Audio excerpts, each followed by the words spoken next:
and a bunch of other people, and I'm really looking forward to discussion. So we're going to not use the video portion. We're going to go back to the slide deck that he's prepared. And when it's discussion time, we will unmute everybody. There's also a chat box on the bottom. I just forgot to say that.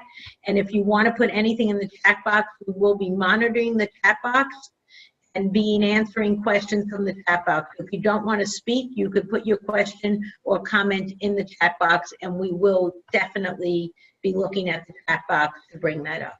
Okay, we just put on the screen where the chat box is, okay? So speaking or chatting, either way. Thank you. Okay.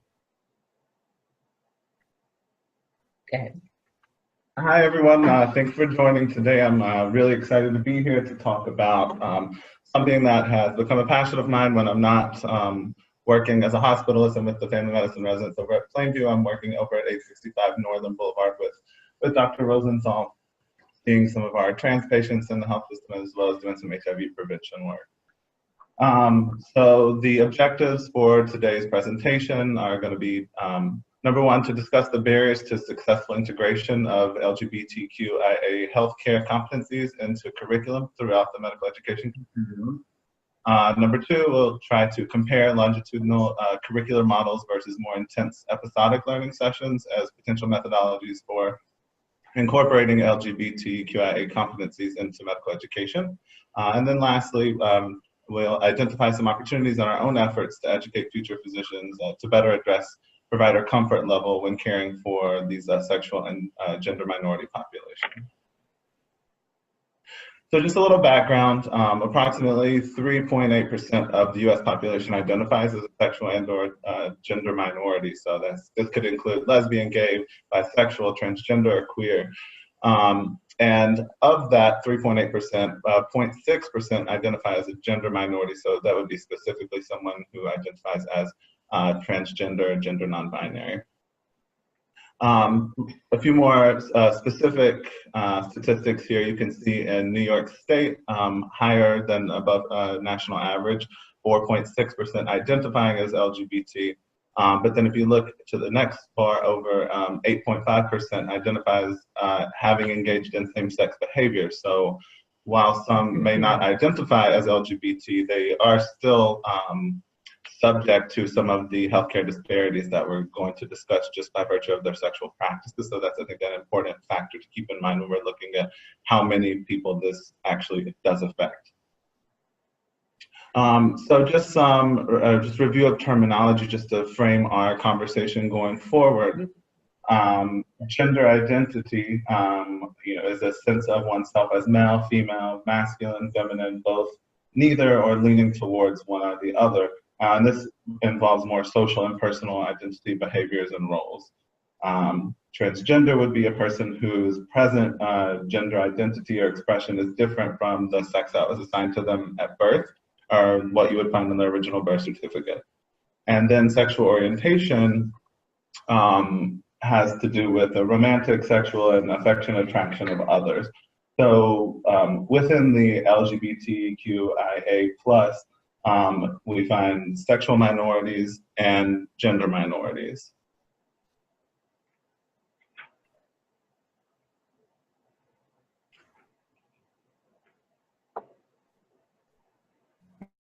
Just a little more background. So there are some significant health and healthcare disparities that affect the SGM population. For instance, in lesbian and bisexual women, we see higher rates of heart disease, asthma, and COPD. And then also in the gay and bisexual man population, we see increased risk of cardiovascular disease.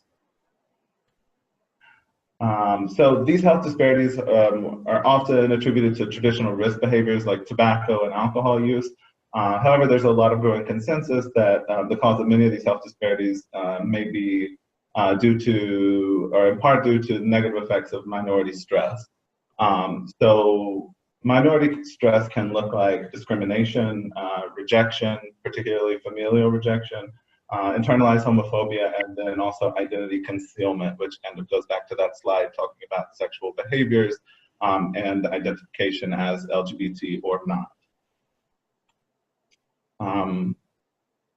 So these SGM adults who experience high rates of minority stress reported more total physical health problems such as chronic diseases and just poor overall health than those who experience less minority stress.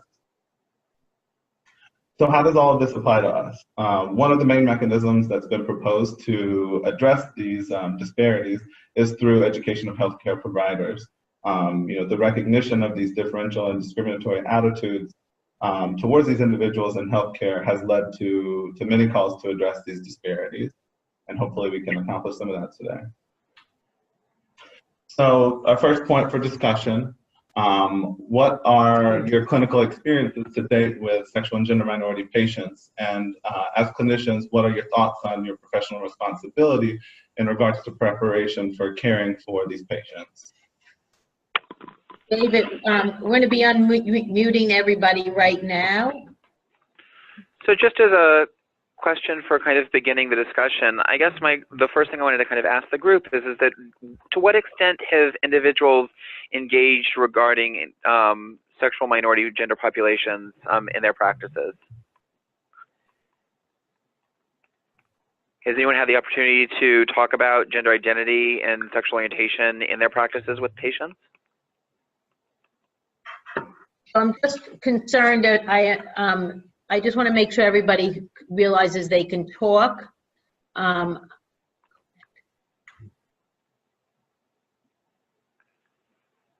you. So everybody who would like to speak could unmute themselves and talk. That would be great if you'd like to say something in response. Hi. Oh, please go ahead.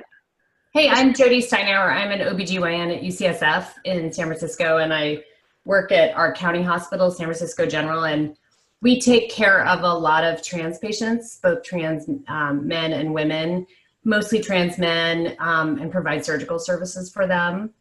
So it is a big part of our clinical teaching.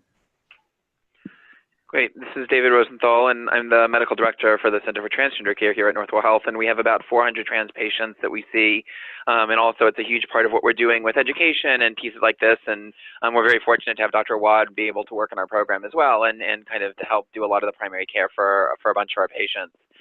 I think what's really important is that taking care of the gender minority population in specialized programs is really important, and I think that's something that I spend a lot of time personally doing. But one of the missions that I've had recently is how are we doing this in our everyday practices, even if your practice does not have a large proportion of the gender minority populations, and how can we make people feel more comfortable in our clinical settings as a result of that? Is that something that we've been able to engage with and have an experience with?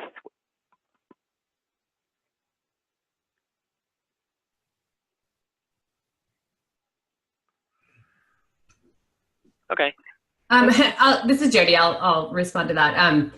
Even though we take care of a large number, it's overall a very small proportion of our obstetrics and gynecology outpatient and inpatient population. And some things we do really well, and one major thing we do really badly is, for very long time political and historic reasons, our clinic is still called the Women's Clinic. And we are actively engaged in changing that. And so that has been one thing we just have not been able to change yet. And I think we're finally getting to the point where we're going to change it. That's great. So that's very interesting. Fascinating. Historically, starting women's clinics was such a big deal and so important, which is probably why it was named that. Oh yeah, and we politically, our whole identity is advocating for women's health, right? So this is, and it's, been underfunded women's health research, under-supported. And so this is a big, it's a real tension right now. So with regard to medical education, do we think as a group that this is something that's important for us to educate the next generation of physicians about? Hey, this is Mark Richmond. I want to answer that question through an experience I had yesterday. So I work in an emergency department, and a patient came in who looked for all the world like a male. And if he hadn't said I'm transgender going from female to male and I'm taking hormones, it would not have occurred to me that this wasn't that this was a transgender person. So one of the things that I think we should incorporate into medical education is how to politely bring the subject up and inquire, because we go through so much of our day goes through normative sort of exchanges and presumptions about somebody's gender identity, and I was completely fooled by this. So from the very basics of just introducing oneself, we make assumptions, and I think it's important to incorporate really everything in the spectrum, from introductions to the complete spectrum of medical care. It's very true. The role of unconscious bias is, I think, very important. When we see people, it doesn't matter necessarily what what biases we come into the world with, but I think that we all tend to identify, for the most part, as identifying people as being male or female, kind of on a binomial distribution, if we talk about it that way. And I think that really understanding that gender is on a continuum, and understanding that we may not always have that information is important. One thing within Northwell Health that we've been doing is over the past 2 years, we've been working at launching our sexual orientation gender identity program. And so we actually launched last week on all of our ambulatory practices, over 500 ambulatory practices across the system, to capture gender identity and sexual orientation information at the time of registration. And we're focusing on the 2 questions of what is your birth gender and what is your current gender identity. And if those answers are the same, then we don't ask additional questions. If those answers are different, then we ask what your preferred pronouns and preferred name are. And so this is a way that we're hoping to kind of roll out across the system as an enterprise level, how to make sure we're capturing this information. And so by the time you interact with the patient as a clinician, this information is already pre-populated into the medical record for you to have that. Whereas the information regarding sexual orientation is more information that we should talk about probably more in a back office clinical encounter rather than as something that's collected at the front desk. Okay, I think out of time, I want to continue. I appreciate the rich discussion from everybody and everybody participating. So thank you so much, and we'll continue and have another discussion moment soon.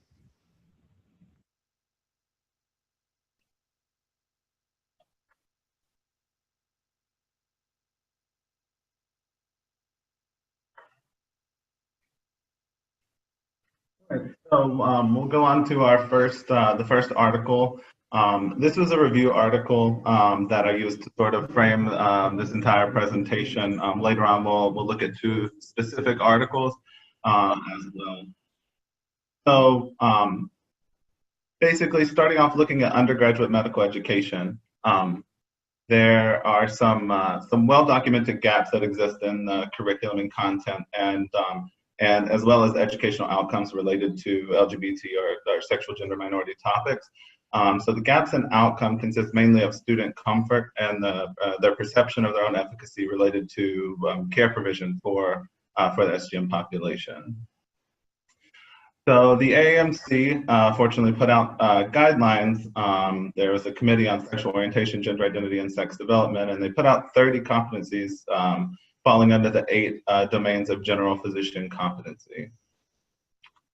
So basically, this is just one example here in the professionalism domain, and they have the standard competency there, demonstrate sensitivity and responsiveness to a diverse patient population, including but not limited to diversity in gender, age, culture, race, religion, disabilities, and sexual orientation by, and then below that specify as related to sexual and gender minority patients, how what competency we want to see in the learners that we are training. In undergraduate medical education, the main types of interventions, there are typically discrete events, so carved out time in a curriculum. And then the other option, less commonly used, is a more integrated approach where we have stop points throughout or weave these themes into the overall curriculum. So with the discrete events, this can include dedicated didactic lectures, small group activities, or some combination of instructional methods used to create multi-session seminars. throughout the curriculum. And then with the more integrated approach, you see content objectives interwoven within the existing curricular structures to enhance the visibility of the sexual and gender minority themes, and to demonstrate the applicability of other topics to SGM populations. Okay. All right, so our next discussion section. So what benefits might come of each of these types of systems, and what are the potential drawbacks to each form of integration?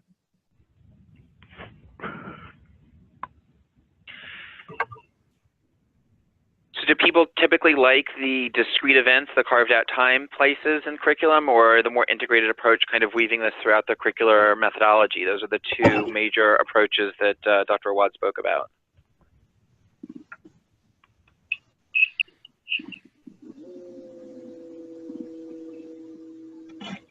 So does is anybody comfortable with us giving an example of something integrated versus something not integrated, to make sure this is clear what we're talking about? Because I know we have all different types of learners on. Any thoughts on this? The one thing we've actually been able to do that I've actually partnered with Alex and Chris and a bunch of other people at the medical school on is that we've looked at kind of the integrated piece, where we've been able to kind of tie this into social history and kind of putting it onto social history, but creating dedicated time where we're specifically addressing obtaining the social history and understanding gender identity and sexual orientation, and creating a 2 or 3 hour block where we were talking specifically about this part of the social history. So this carved out time has allowed for kind of a concentrated discussion in the first year medical school curriculum. But as we were looking towards the second year medical school curriculum, there wasn't time that was necessarily dedicated specifically to creating carved out time, but in the block, as we were looking at HIV prevention and talking about the integration of virology with the person, and taking a look at the social history as that kind of combines, we were able to create an integrated approach looking at, as a curriculum point, that we were able to talk about HIV prevention, what it's like to live with HIV, and also what it means to be transgender, or what it means to be living with HIV, and how that impacts one's life and the clinical implications that has on you. And so that's a more integrated approach, because we're focusing more on a specific disease and diagnosis rather than specifically gender identity or sexual orientation. Do people like one of those models better than the other, or do they think that they fit together or pair together as a nice cluster? This is Zachary Fried. I'm a social worker in a palliative care program. I think both together are important, especially since this population has been discriminated against and neglected from the medical community historically, even just, entering a clinic and having to pick male or female. So I think the benefit of having kind of a concentrated meeting would really kind of allow people to examine their own biases and also kind of fully embrace the topic, and then kind of incorporating it within the larger agenda or the larger curriculum is also a nice refresher. So what I heard Zachary say was, I thought it was really nice that we were able to, we can focus on giving people time to model language and to have the opportunity to be able to practice focusing on this issue, but then also not to say that this is an isolated piece that fits outside of medicine and needs to be excluded, but it actually is something that needs to be integrated into the patient experience, because although there may be isolated times when you have specific language when you're asking some of the questions around gender, it seems like in the experience that Zachary was speaking about, having the integrated approach allows us to normalize these questions as part of the regular encounter rather than make them externalized. So any other last thoughts before we move on? We can come back to this at the end, but if anybody's thinking about curriculum, the idea of something block versus something integrated is very, very different and has different impacts. So just keep this thought in your mind as important if you're thinking about presenting something to practicing clinicians, trainees, or students. Okay, thank you. So, currently most interventions fall under that first category of discrete events. It permits a more focused approach. It's typically tailored to a very specific curricular context under which the session is occurring. And then it's typically under the direct curricular oversight of designing faculty members. So, with these topics, the availability of content experts becomes very important. If you don't have faculty that are comfortable teaching this, it makes it very hard to draw it out throughout the entire curriculum. So just the demands of faculty make these more compact, discrete events a little bit more feasible with our current structure and current level of skill. So these can be easier to introduce more advanced and or current concepts as well. Again, by virtue of having content experts readily available at a given time. So just another couple of trends to be aware of is the idea of the student as teacher. So a lot of what we see in the interventions related to sexual and gender minority curriculum at the undergraduate medical level they have significant involvement of actual learners going through the curriculum presently. So whether that's as primary authors or motivators for change, or just contributors in other ways. We see a lot of people who demanding, or I guess demanding is a strong word, but suggesting and hoping for more knowledge on these subjects and more training. And they usually are the motivators for this change in our curriculum. And then another thing to keep in consideration is the institutional climate. So while the main focus has been on the curricular interventions, when dealing with topics related to these marginalized identities, it's really difficult to disentangle curriculum from the learning climate. So that has been cited as an ongoing issue in undergraduate medical education. This issue was kind of demonstrated in a recent study that showed an association between reduced bias and increased perceived skill and efficacy at caring for LGBTQ populations. And so that was associated with greater role modeling positive interaction with LGBTQ faculty, residents, students, and patients. So visibility and tolerance, acceptance and inclusion, and diversity in our medical school classes, faculty, and such have a significant, or play a significant role in how we educate to prepare our learners to take care of these patients. So the next article that I'd like to go over is Sexual and Gender Minority Health in Medical Curricula in New England, a pilot study of medical student comfort, competence, and perception of curriculum. So this was a pilot study to investigate medical student comfort and competence about SGM health competencies outlined by the AEMC, and to evaluate their curricular coverage of these SGM topics. So it's 658 students from different New England allopathic medical schools.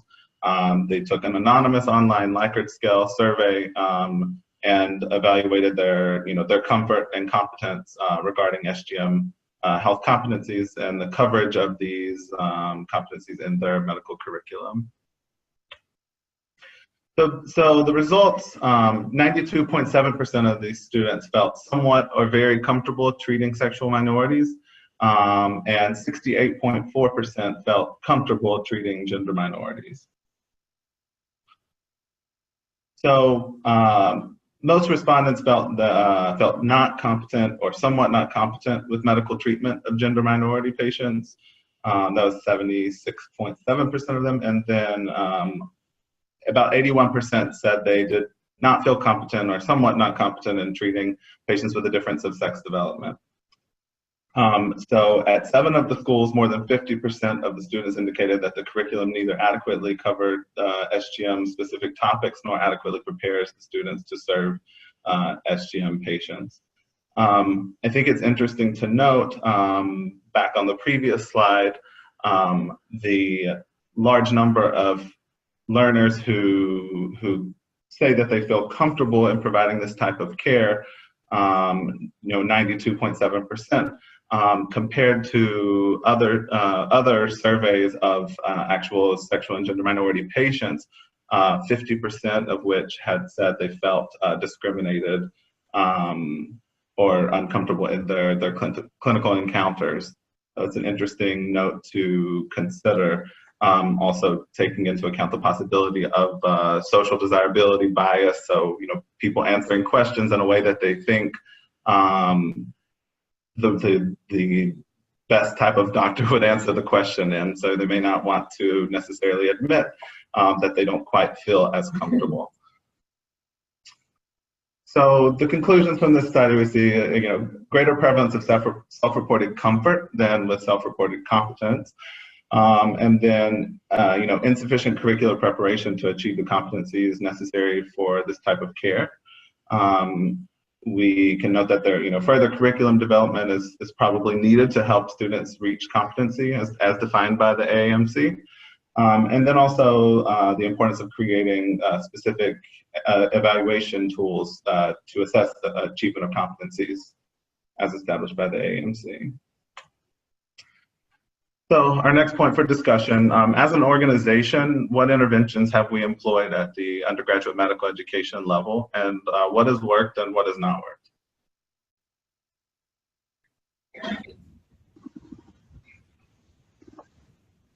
Great. So what have we kind of looked at that you've been able to participate in? Has anyone been able to participate at the medical school level, at the undergraduate medical school level, with regard to creating curricular elements that are supporting LGBT education or sexual minority education?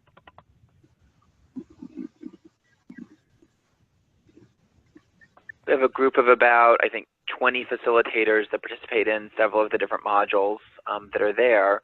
That kind of each have a family that they work with in small group sessions that are doing efforts that we're looking at. And some of the models that we've used is we have used the trend of a student as a teacher. That's been something that's been very beneficial that we're actually able to initiate. And the institutional climate has been one that's kind of been going both ways. Some students are actively looking for more of this, and some students are actually feeling that this is something that is over talked about within the medical curriculum. And so that's kind of the yin and the yang that we've been addressing within the medical school to see what's going on. Most of the people on the call feel that when students rotate through their settings, their clinical settings, that they feel comfortable treating sexual minority populations? Or prepared? What are people thinking? Or if you haven't had experience, what would you like to see students prepared with if you haven't had it? Something that you'd like that we could build on. We're trying to get a sense of what's needed in the clinical world in terms of students training. And anybody?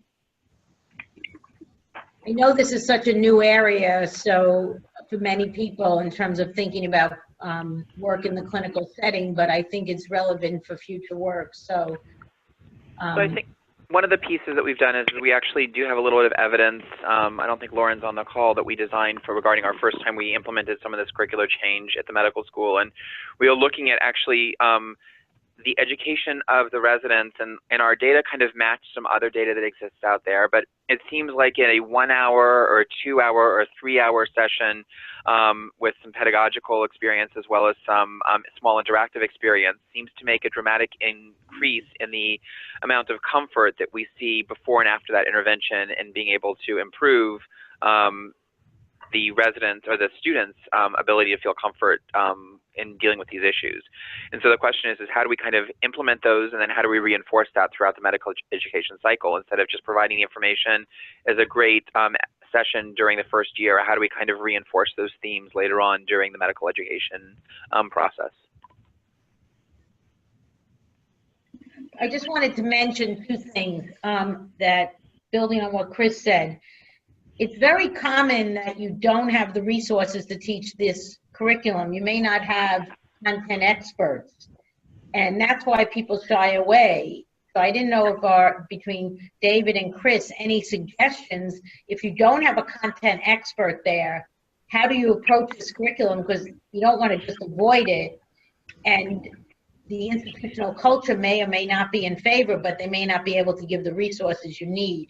Because I think there's only a certain amount of people to go around and do this as content expert, that term. Any thoughts on that? Yeah, I think there's, fortunately, there's a wealth of online resources. I think that that's something that we really have to look at, is sharing our resources throughout all training programs, you know, in and outside of our organization. You know, reaching out using online modules, looking at curricula that's been developed in other institutions.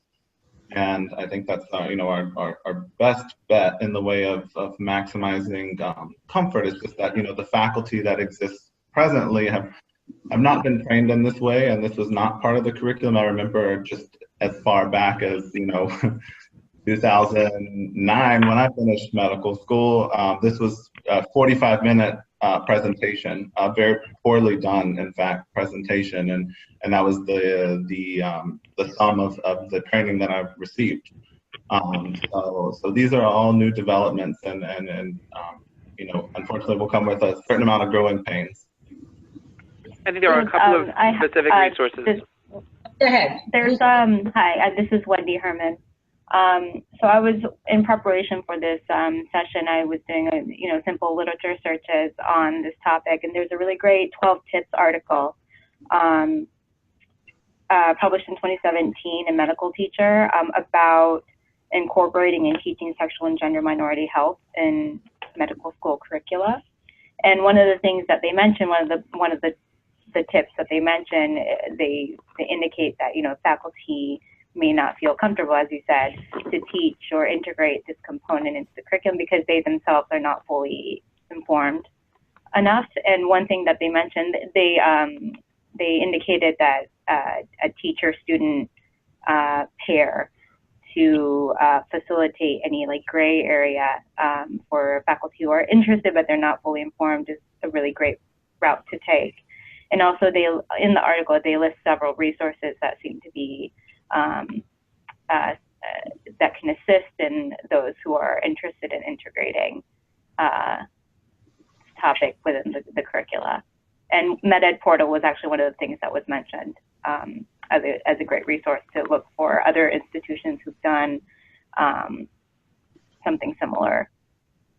Yeah, there are a couple of other great resources that are available. One of them is the AAMC actually has about a 206-page document that actually goes through a bunch of curricular points that are actually very, very well done, that bring up a bunch of information that's very useful. It was revised, I think, within the last 5 years. And then there's also the Fenway Guide for Lesbian, Gay, Bisexual, and Transgender Health, which was put out as a second edition from the American Academy of Physicians, which provides another excellent resource. A couple of the ones that Chris mentioned, I think I was referring to, was HRC, the Human Rights Coalition, as well as the Fenway. Both have modules online that have e-learning available, which can provide great e-learning, kind of prior learning before things start for the students in preparation for the lectures, and can provide some great groundwork as well. So there are a number of resources, and I think that we are fortunate that there are a number of experts in this area that can speak. And so if you don't have a local expert at your institution, that if you reach out to the medical school or another affiliated institution, there may be faculty that can help assist or co-teach the lecture for the first year or two with existing faculty to kind of help improve the quality of the education. Chris, I think Chris wants to say something. Go ahead. I just wanted to go back to the comment about the pairing up student and faculty member. You know, in the small group sessions that we had at the medical school, I was actually extremely impressed by the discussion. I think we had really rich discussion with the students there in the small groups. And they actually are very knowledgeable and were able to, I think, in a sense, bring a lot of important points to the faculty, or even, you know, teach the faculty about certain things that they may not have been aware of. I think that was a really really enriching experience for both the faculty and the students that participated.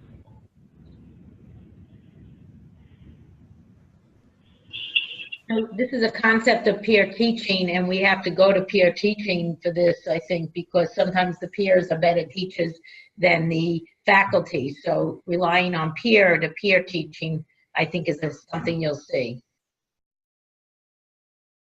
All right, so moving along to our next stage in medical education, to graduate medical education. Graduate medical education is a great opportunity to train professionals on topics that are more specific to their chosen specialty as they relate to sexual and gender minority health. It can allow for a more tailored education with potentially further specialization in sexual and gender minority health as it relates to their specific specialty. However, right now there's no mandated training on these topics, and that's perhaps one of the larger issues at hand. So nearly all specialties have considered sexual and gender minority health in their training. However, multiple publications highlight a lack of required standardized training competencies. And they also highlight the insufficient clinical opportunities for trainees, and then again, the same problem as in undergraduate medical education, limited faculty expertise. So this lack of required training sort of leads to a lack of opportunities, which we could maybe even argue leads back to the lack of required training, because if we don't have faculty with expertise, how can we require this training to occur if we're setting our institutions, our programs up for failure with guidelines that they're not going to successfully be able to follow. This has to start at the ground level and sort of be built up to that level, it seems. I'm just wondering, is there less internal cultural support for this than the undergrad? Is there a difference, you're thinking, in terms, there's this sort of mandate at a higher level, but I wonder institutionally, at institutions, the level of support? I think that that's certainly a possibility. I think that at the medical school level, there's a bit more control over the curriculum and what's involved. At a graduate medical education level, you have issues such as hospital leadership, administration, and lots of different interests at play, and a bit of I don't want to use the word bureaucracy, but a lot of difficulties in instituting any form of change, even when we know it's for the best.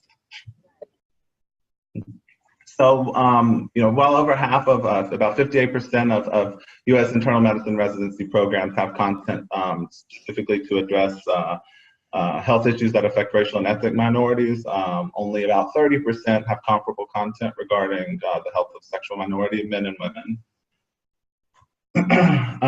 One publication in the review article was a study of emergency medicine programs, and found that the average curricular content was only about 45 minutes over the course of training, and it did not specifically address transgender health.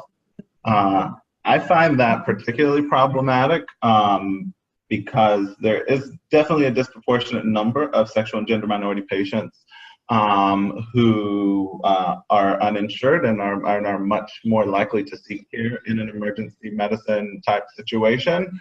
So having people accessing their care in that setting and having training that is not optimal seems a little bit saddening. So in another study of internal medicine residents, nearly 97%, nearly all of them believe that they should be receiving training to provide comprehensive care for gender minority patients, but only 45% had any prior education on these issues. And then further, in a study on endocrinology fellows, 93.8% of them indicated the importance of transgender health training. But only 72.2% of the responding programs provided teaching on transgender.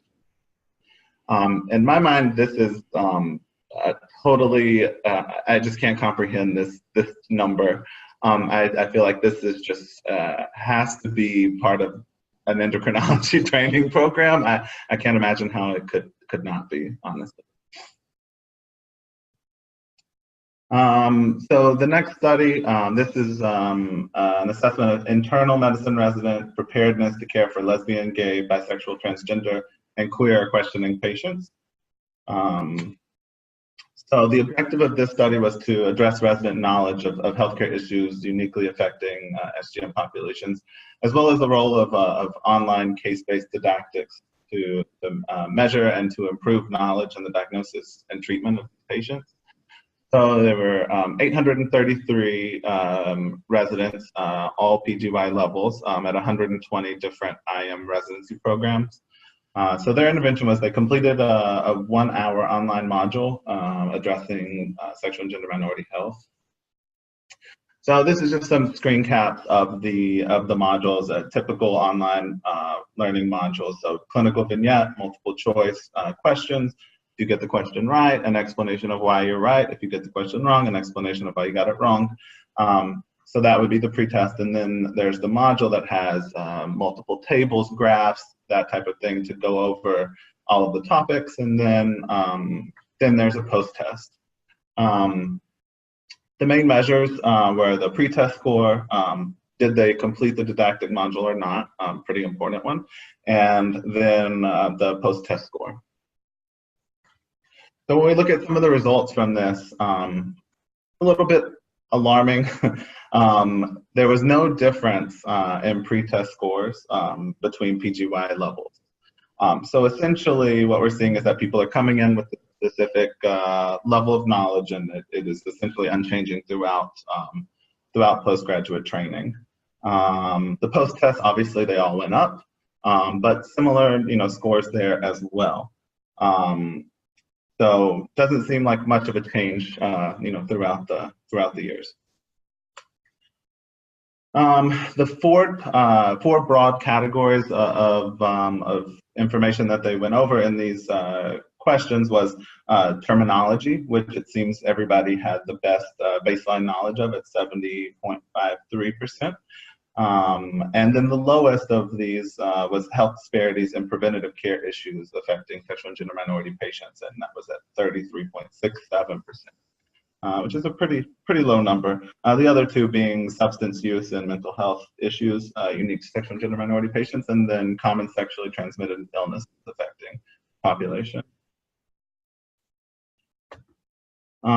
So what are the implications of the results that we just saw?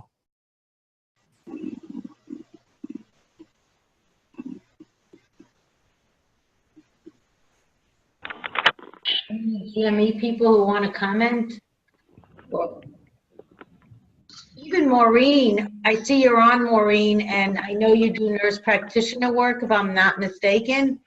And perhaps you want to comment, because nurse practitioners to me function within the same role many times as GME people. I was trying to hide, Alice. I know, but I see your name. You have a lot to contribute here. You can hide from the noise.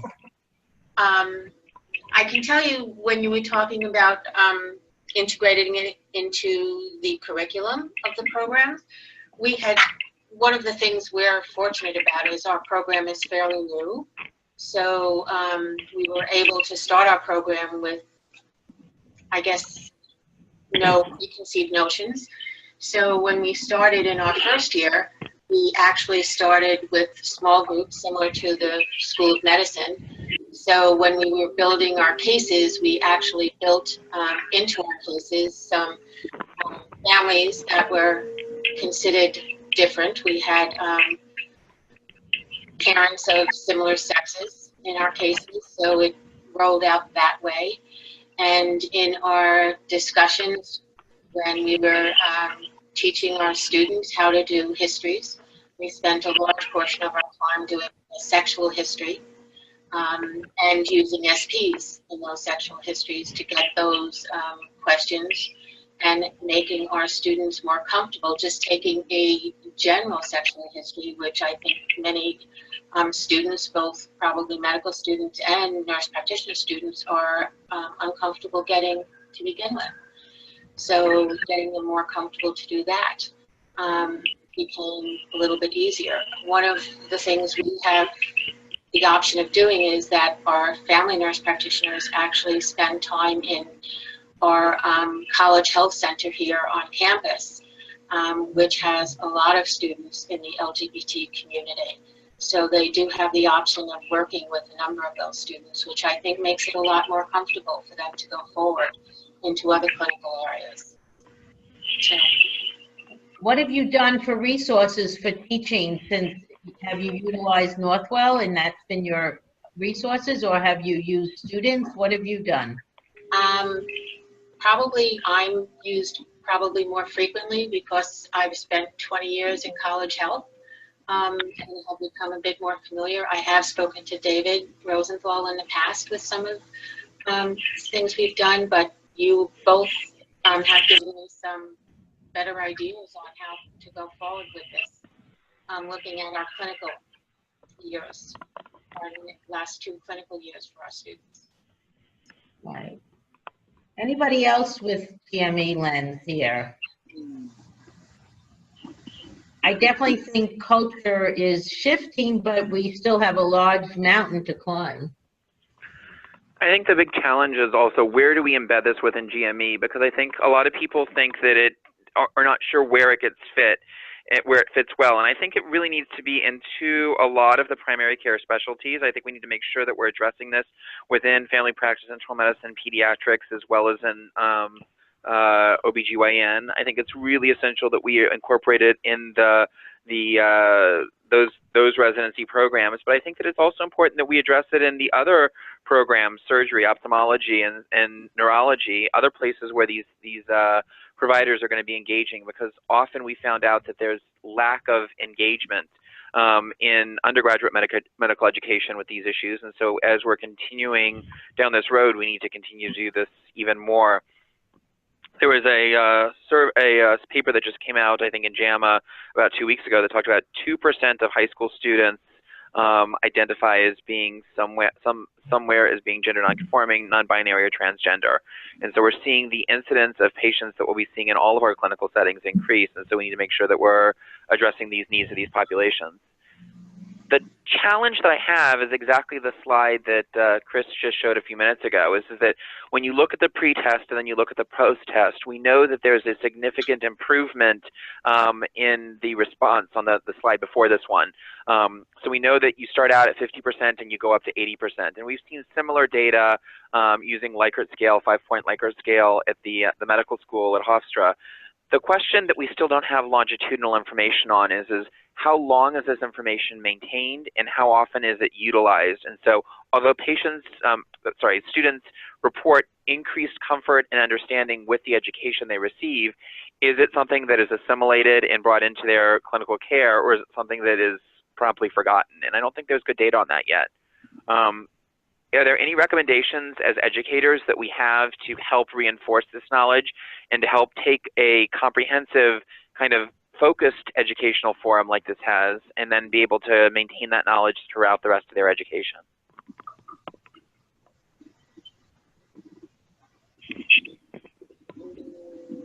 This is Jody, the OBGYN. I don't have an answer to your question, but I just wanted to add that OBGYN, like the other specialties, has insufficient training. Only about half of programs have integrated training in transgender health. And however, our ACOG, our specialty organization, has come out with a few practice bulletins about care of transgender patients. And I was just curious, when we think about advocating for better integration of training, to what extent have other specialties come out and made statements about its importance for general care by those subspecialists? And just thinking about that as a way to advocate for really integrating it and normalizing it in our different specialties.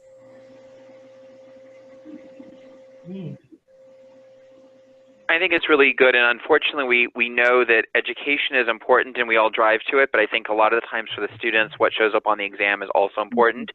So in some ways it may be what is incorporated within what we need to assess at the end of the road and incorporate this in that process in order to increase some of those pieces.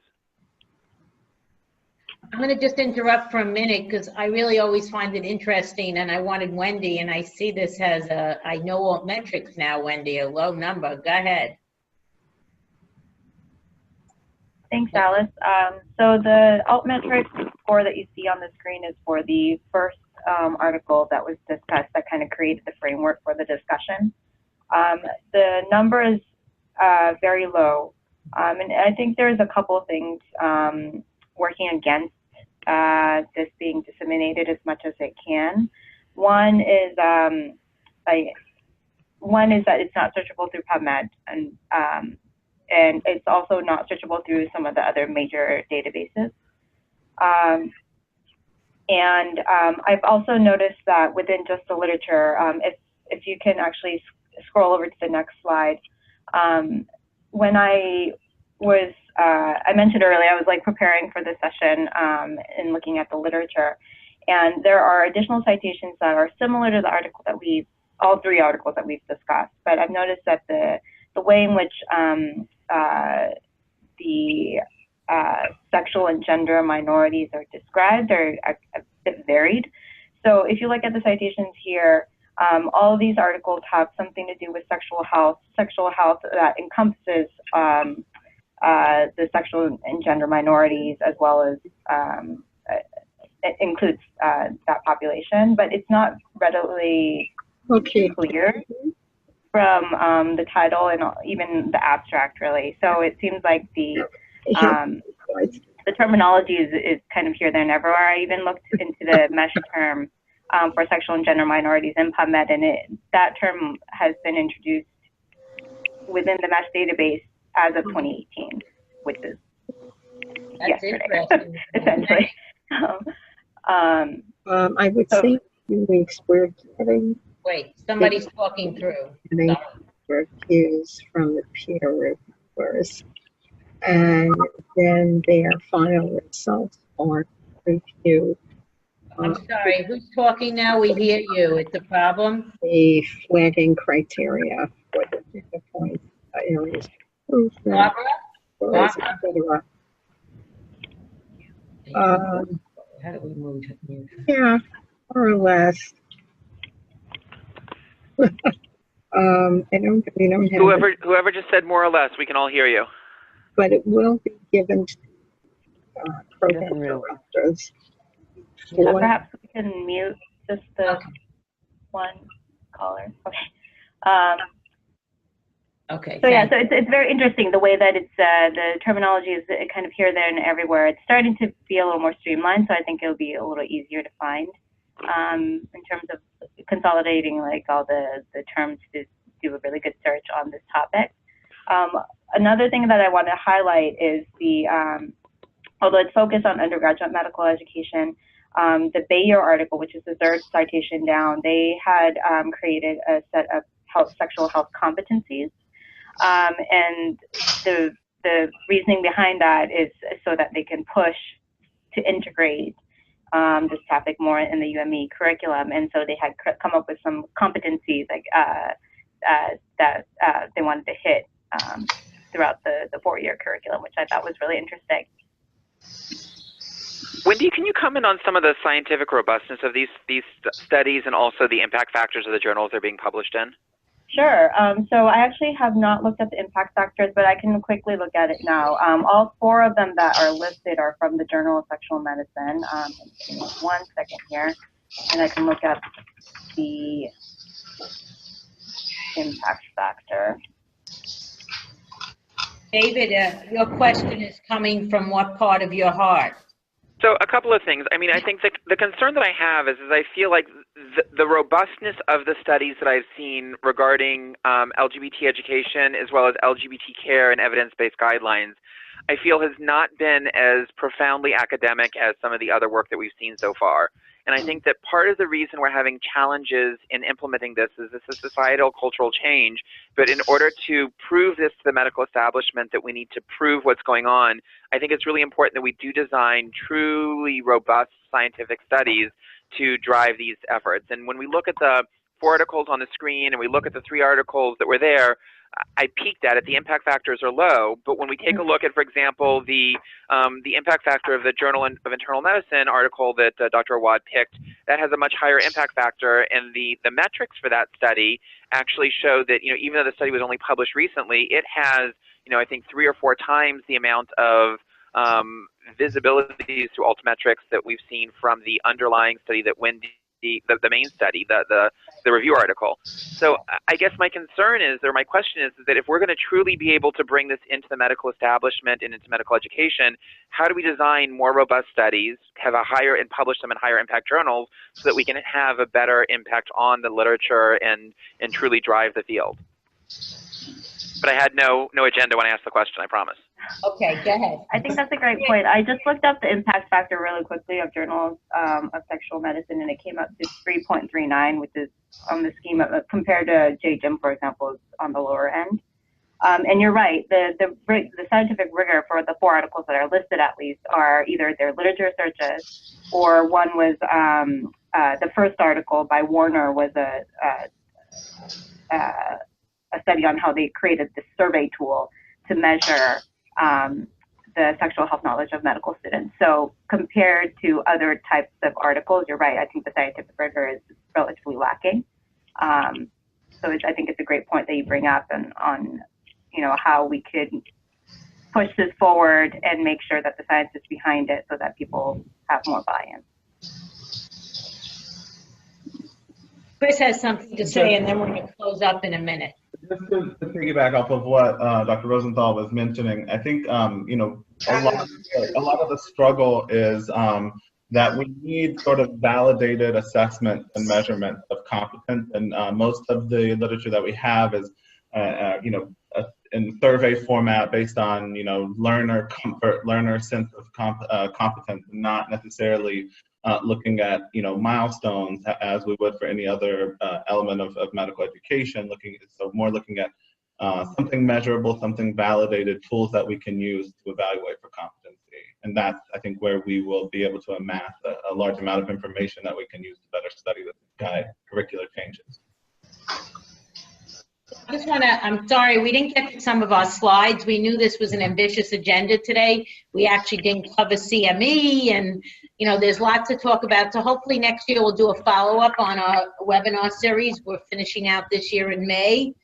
And hopefully next year we'll be able to bring Chris and David back and do another webinar. And I would love the nursing perspective also on this, since there's such a partnership with nurse practitioners today. So Maureen, I might be calling on you a little more to even help us with a webinar, thinking about nurses, because I really feel this is a team effort. We do have a survey. If you can complete it, we would love it. All our speakers always want feedback, and it's really important. And if you want to volunteer to do something, to put that on the survey, it's very brief. You will get it, and you will get the PowerPoint for today, as well as it will be on my faculty development webpage.